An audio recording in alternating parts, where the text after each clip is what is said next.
My debonair soothsayer, you read me with such flair. Those who dread prophecy must not know how hard it can be. My debonair soothsayer, you read me with such flair. Shame on those who dread prophecy. They must not know how hard it can be.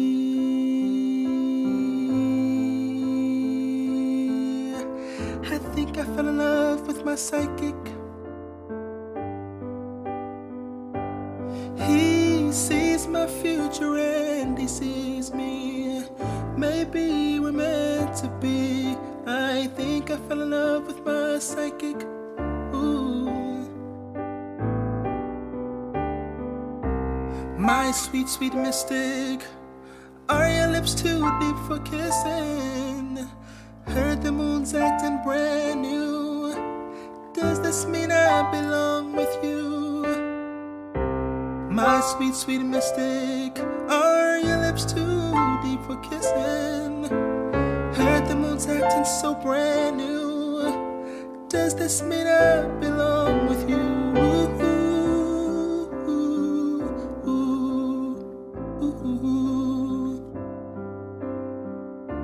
I fell in love with my psychic. Oh, sees my future and he sees me. Maybe we're meant to be. I think I fell in love with my psychic. Ooh.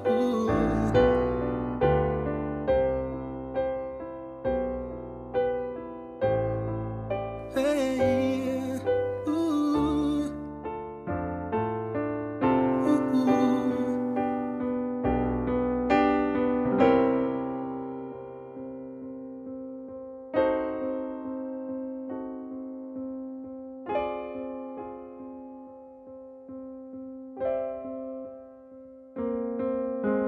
No one knows the stars like him. No one pulls my cards like him. No one.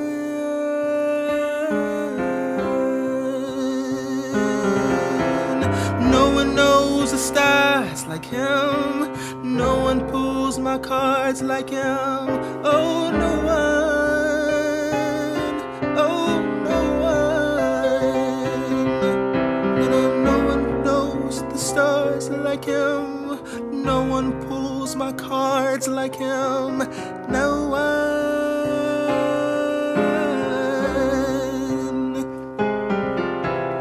No one else knows the stars. No one else pulls my cards. No one.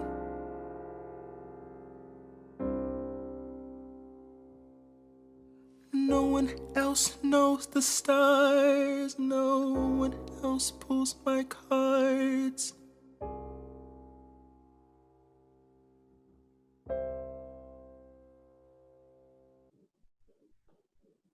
Greetings, everyone, and welcome to the ICA's 2020 Gala. My name is Jill Medvedow, and I'm the Ellen Matilda Post Director of the museum. And great thanks to Serpentwithfeet for kicking off our evening. What a haunting and moving performance. Warm thanks to each of you for joining us from your homes across the country and the globe. I'm speaking to you from Aquinnah, Massachusetts, and I'm so happy to be with you tonight. We are here to honor Virgil Abloh and Sterling Ruby, and I could not be more excited. Sterling's survey exhibition is on view at the ICA and ready for visitors when we open, and we look forward with great anticipation to sharing Virgil's exhibition next summer when it opens at the ICA. I am very honored and grateful to Sterling and Virgil for their time and talent, and not just this evening. Their art, fashion, and careers literally stitch together different artistic disciplines, traditions, geographies, and experiences. Stitching makes a whole from disparate parts, whether patches in a quilt or pieces of a shirt, transforming remnants, scraps, and discards into art and fashion, and focusing our attention on the meanings, histories, and journeys of objects, materials, and identities. Stitching and sewing are practices that reflect and honor women's work over the centuries, so we also honor all the women in our lives. And I reflect how often this labor is one of survival, commemoration, healing, and need. Tonight, we have stitched together quite an evening for you. We'll hear tributes from artist extraordinaire Arthur Jafa, writer Cathy Horyn, and some of our ICA teams.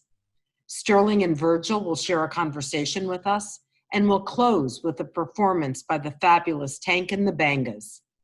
Heartfelt thanks to the artists, teens, staff, and community of the ICA, and to all of you joining us. Enjoy your evening. Hi, I'm Raf. I'm a Teen Arts Council member at the ICA, and I have been for about 2 years now. What the TAC really is for teens from the Boston and greater Boston area to come together with the intentions of learning from the arts and engaging with the ICA. And when we kind of get that knowledge, we create a platform for other teens in the city to kind of come together, to engage with the museum, the exhibitions, and most of all, to connect with other teens with similar interests. The ICA to me is more than just some cool, funky, contemporary building, and it's a place where I found a lot of my peace. It's somewhere where I feel like there's no limit to what I can do as an artist, as a person, as a human being. And most of all, it's somewhere where I've surrounded myself with a lot of kind people.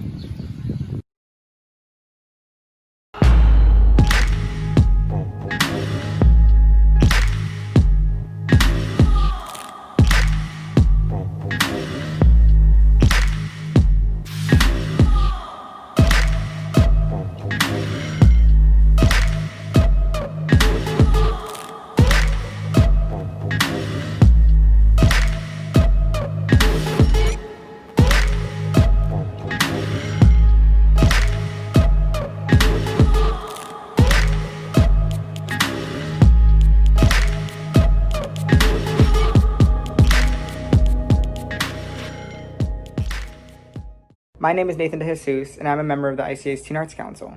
The ICA has opened my eyes to a whole new realm of community engagement. People come to the ICA to see art that they're not going to see in any other dull art museum.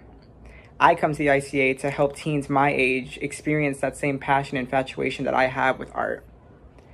Tonight, I have the incredible honor to introduce the former New York Times fashion critic and New York Magazine's The Cut current editor-at-large, recipient of the prestigious Eugenia Shepard Award for her fearless and provocative reviews. Here to play tribute to Sterling Ruby, Cathy Horyn.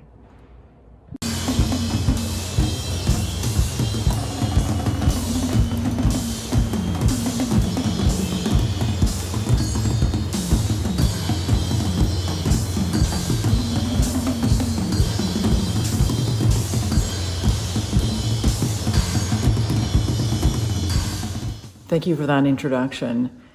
It's a pleasure and an honor to be with everyone tonight. When the museum asked if I would give a tribute to Sterling Ruby, I didn't hesitate. I first met him 6 years ago in Paris at a menswear show he did with Raf Simons. There in the corners of this dark room were Sterling's huge soft sculptures covered in a stars and striped print. And then these astonishing clothes. The overscaled shapes, the jarring collages of fabrics, the bleach-splattered workwear, and the graffiti-like scraps of words on garments. It was one of those rare collaborations between an artist and a fashion designer in that it seamlessly combined the values of both men. But I was perhaps most struck by Sterling himself, his natural ease, his openness, his sense of risk. Someone once said of him, he has the attitude of a grunge rocker with a head full of Marx, Nietzsche, and Freud. I don't know which of those dudes is the funny one because Sterling is also that. He has the gift of gab and wit, immersed in gentleness. There are no barriers with him. And when I'd run into him later in New York at a party or an event, the conversation would rev right back up again, and off we'd go. Sterling's work registers many of the same feelings, above all openness and play, and of course risk. The forms and materials, he has used include sculpture, ceramics, collage, textiles, spray paint, bleach, metalworks, and American quilts.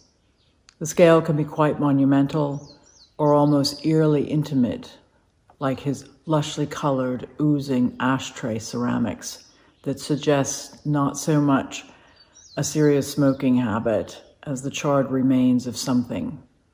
What is that? Is it culture? Does it represent the logical end of consumerism? These associations and others run through his work. It is now only a memory, but for a time Sterling's parade streamers and wholesome quilts hung in the Calvin Klein store on Madison Avenue in New York, now painted construction hat yellow. Beneath the brightness and the pomp was a nagging feeling of disillusionment. How often does a major retail temple let you glimpse that? We are at an extraordinary moment in history, and I can't think of a better time to consider the art and genius of Sterling Ruby. Thank you very much.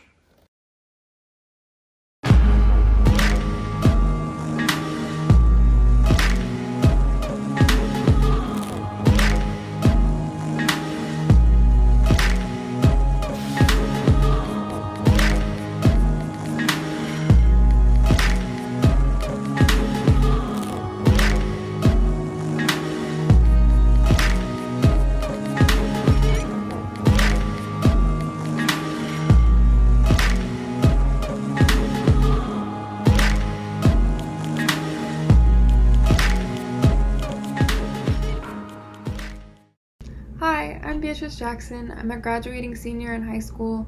I just finished my 4th year on the year-long program Fast Forward, and I've been on the Teen Arts Council for 2 years. I love the ICA so much. It's my home. It's where I grew up, where I feel most comfortable. I've learned more here than I did in my 4 years of high school, and I've made connections that I know will last a lifetime.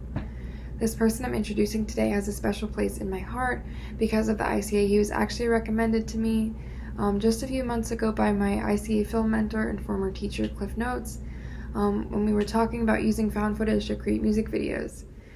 So I ended up watching his video 444, and I was so inspired by it that I actually created my own found footage music video for my final ICA film project.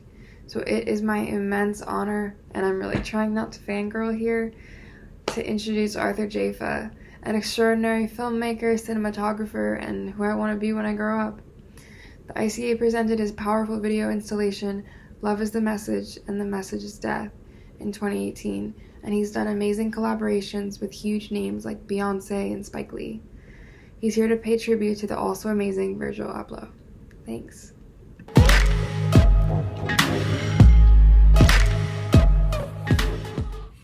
When I think of Virgil, I think of a person who not so much operates outside of boundaries, but is a person who sort of erases boundaries. I have a lot of kind of, interesting things come to mind. Like, to me, Virgil is a happy Romulan. Like, what does that mean, a happy Romulan? Romulans have this sort of complicated relationship to Vulcans. They process the universe in a certain kind of way.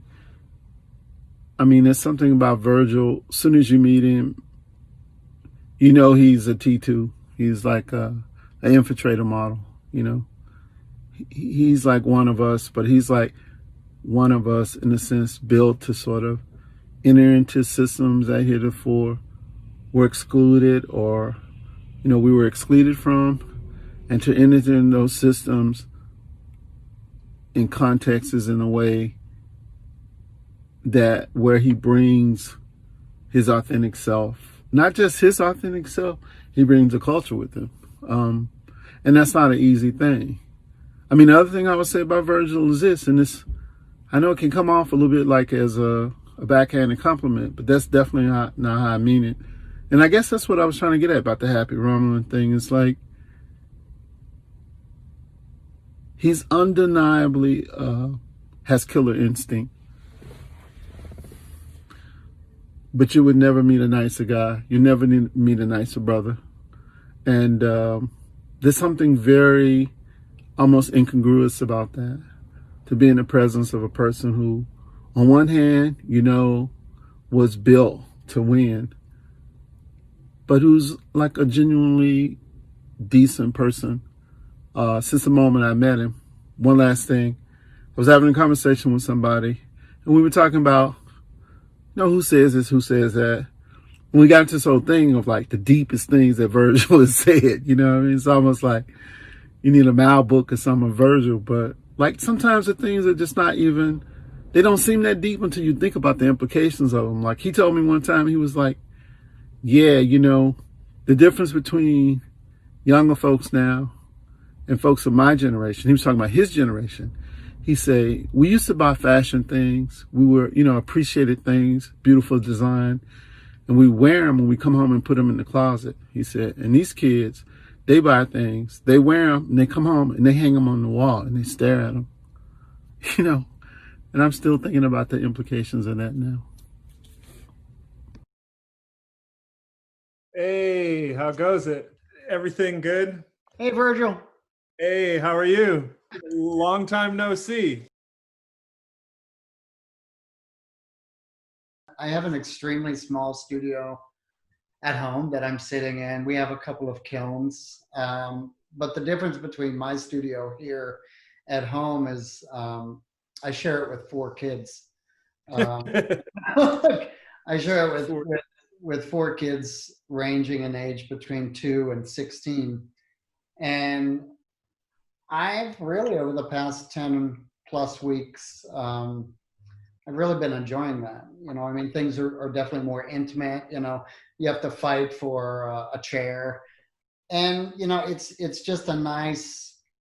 It's hard to say it's nice because we're in the middle of, particularly this week, 2 extremely difficult things that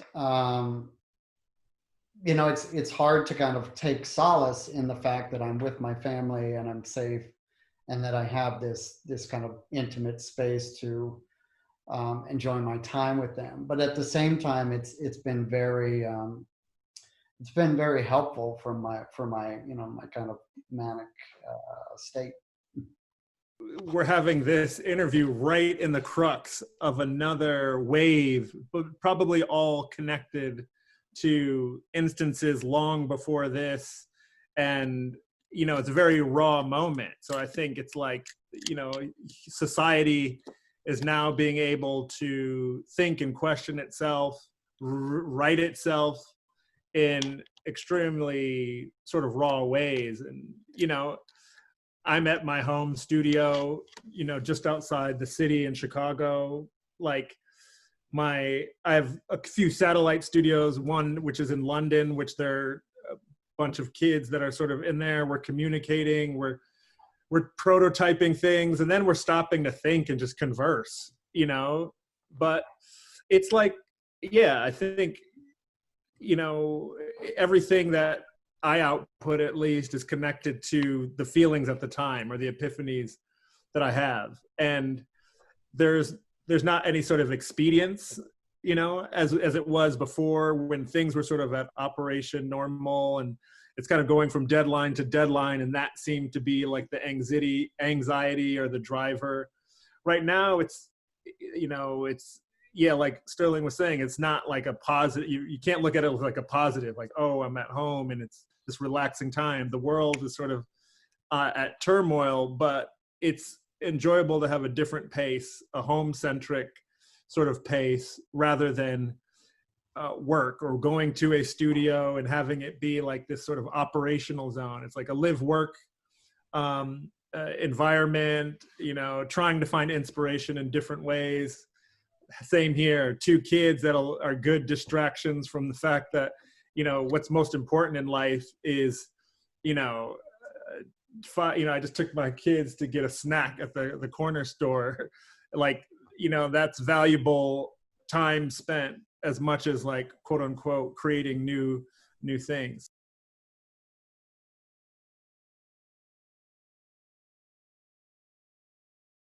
I get struck by an idea, or I get struck by a feeling. I have an impetus that as soon as it hits my mind, and thinking about what outlet it can go into. It just doesn't have to sit in a certain medium, you know. And I think that freedom means that an idea can come to my mind, I can execute that in fashion, or it could be a fabric, or it could be a particular color, paint, or finish. It has variability into which direction it can go.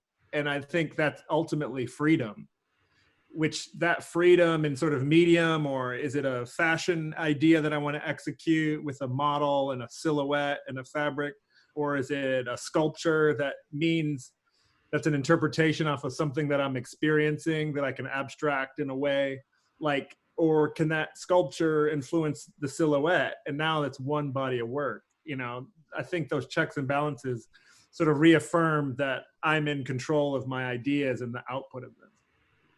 I've also gotten to the point where there might be a scene in a film, or there may be, you know, the way that one track leads to another track on an album, um, or the way that somebody constructed a garment that gave me such a kind of heightened sense of creativity that I guess I don't see any kind of hierarchies within that. And so for me, it was always, you know, even from the beginning when I you know, I guess made the decision that I was going to be an artist for the rest of my life, for better or worse, that meant to me that I could take all of these things and kind of use them in this kind of hybrid scenario. But I will say that nowadays, I see less and less distinctions, you know, and I think that a lot of my peers and definitely a lot of people who are younger than I, they don't see any distinctions between any genres. And I kind of find that to be even more freeing in some sense. Like that's weirdly like beyond hopeful to me, that there won't be this categorization within people who do things creatively. And indeed, I like the how it relates to our existence in time. You know, when you think about the Bauhaus, or when you think about previous sort of eras in art history, obviously the one distinction is the internet and access to information and access to production of ideas. And, you know, what can you combine with your art studio to output your ideas? And it just, to me, it shows how modern we are in the lineage of artists, how we're able to sort of have these epiphanies that are influencing the work that's made, you know. I mean, you know, I think that Virgil and I are both highly, you know, influenced by, you know, that era of art history, the Bauhaus, where, you know, making the perfect plate versus making, you know, an open weave fabric, or making a painting had no hierarchy within their school. And I kind of love that, because there's a sense of pragmatic, you know, design and construction and figuring out how to make something. But yet there's also this kind of spiritual lineage that all of those things had to kind of take forth and hold in order to be held as part of the Bauhaus group. And to me, that was like the distinction in art history for me, when I really understood the Bauhaus movement, that it almost meant that there was a way to encompass life as a way of making. Super important. Yeah, super poignant. The school, I studied architecture at Illinois Institute of Technology, which is like a Mies van der Rohe sort of curriculum. He built the campus, and, you know, the school was prided on like carrying that. And I saw so many like links between that ideology and, you know, 2003 in Chicago with, you know, the music, and cross-pollinating with fashion, cross-pollinating with what was happening at the museum in my city. And it's like that link gave me proof of concept in a way that, hey, this path could be a valid one, you know, the multidisciplinary thing. You know, it's hard because I don't think every artist, I don't think every designer, every architect, every musician has to directly take whatever their ideology, their philosophy, or their politic into their art. And that's a difficult thing right now, especially with social media and the internet, is that like the expectations of how the reaction is to police brutality, historical injustice, racial America. And it's kind of like it's a very precarious moment right now, because I don't think, for me anyway, and I would think that Virgil might be feeling this way too. Yeah. I feel that it's so raw, and it's so powerful right now, the tension, that it's going to take a little while for everybody to figure out how the reaction to this has to kind of like come through in creativity. The beauty of our genre that we're talking broadly in art is that, if you go back in art history, different instances in sort of humanity, whether it be, a revolution, a plague, or whatever, or, something societal, change in power, yields a body of art. Once you zoom out and you can look at it from, a span of 100 years or 30 years or something, you can see that something was happening in the ecosystem that permeated through a bunch of individual artists doing their own bodies of work. And I think that our times, are so turbulent in the our generation, that the sort of tangents of that are going to yield different things that tackle the context of today. Like some artists, as you're saying, I believe it's their duty to follow their path and sort of investigate something on a long period of time. But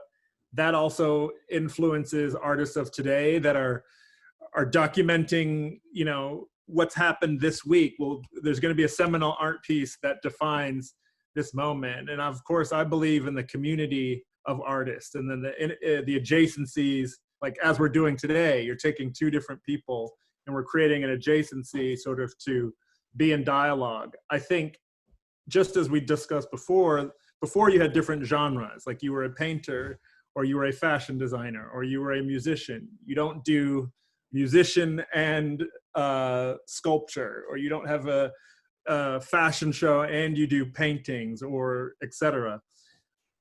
The hope is, if you zoom out, that basically we don't have these we don't consider the value of a body of art or an artist just on what you're seeing singularly, that you can sort of put adjacencies together, just like we're sort of eliminating the practice of you have to do this one thing, and maybe tell a different story.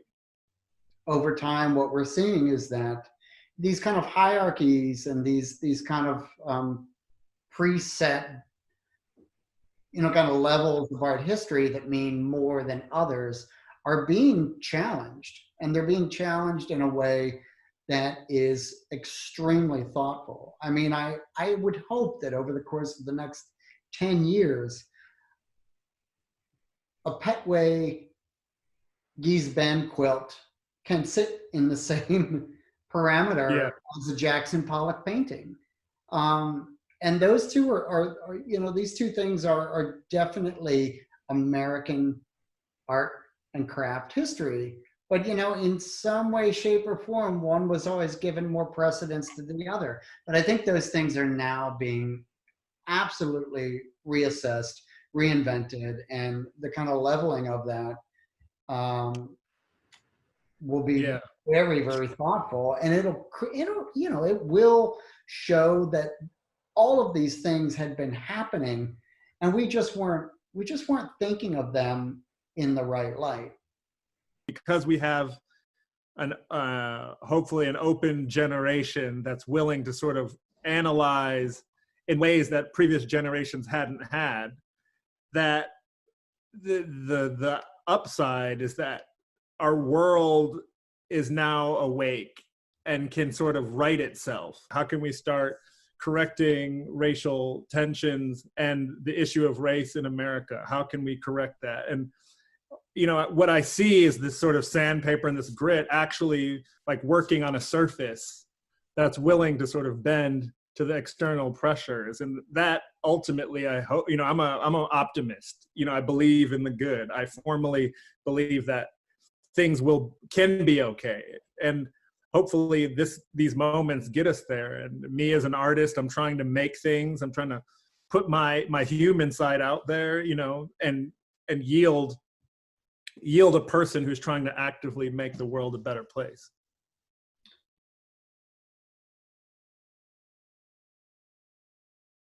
Museums are important because they're a place to cross-pollinate. It's a civic place where the common man, the common woman, the public can sort of interact with this sort of body of work and density that is very important to humankind. I think artwork sort of represents us as a people, and the ICA being a platform for the public to come and enter that space is important and is essential.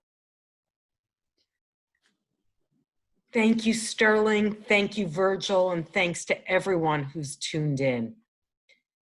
Virgil referred to museums as places of cross-pollination and adjacencies, and pre-pandemic, Sterling and Virgil's exhibitions were scheduled to be right next to each other on the calendar. At a more profound level, though, adjacency and proximity are essential ways we can learn, grow, and change as individuals and as a society seeking justice. And now I am so glad to introduce Tank and the Bangas. Thanks. This is Soul Glow for everybody that we will meet on the other side.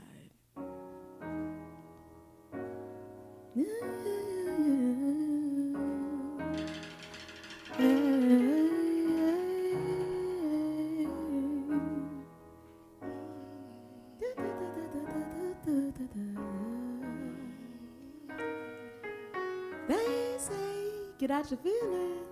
They got people, they believe in you. People believing in you, beautiful who? Oh, you feeling invisible too. See, my God be see-through.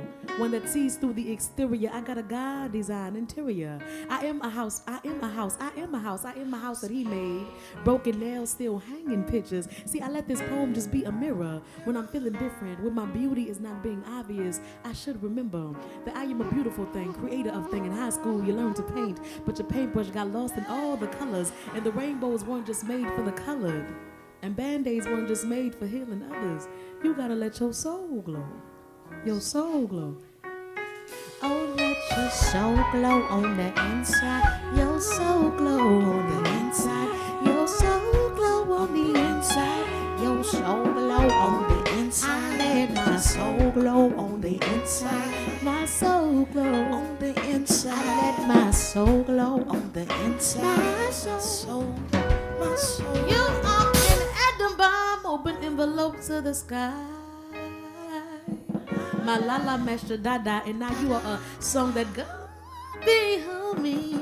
You carefree and careless. You got a railroad heart. Don't nothing get you off track. It is a balancing act between figuring out yourself and self-doubt. But you gotta tack light back, ladies. Take it left at the bus stop. Bus stop. Take it left at the bus stop. Bus stop. Take it left at the bus stop. Take it left at the bus stop. Tack light. Back ladies get left at the bus stop. You right soon as you balance the planets like Saturn. All things will align it in your mind. Trust me, this road don't be easy, queasy. Feelings giving me heebie-jeebies inside. I can't hide from the feelings inside. Pride don't grow where the sun don't shine. Don't take a day to recognize sunshine. I let my soul glow on the inside. I let my soul glow on the inside. I let my soul glow on the inside. I let my soul glow on the inside. I let my soul glow on the inside. My soul glow on the inside. My soul glow on the inside. My soul glow on the inside. Soul.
Can we turn off the kitchen light? They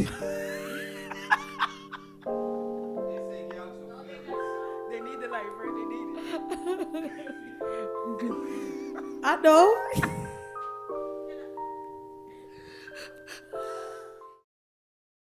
PSA. Is it on or is okay? Bye, Virgil. I'll talk to you soon. Yeah, I know. Next week. See ya. Bye.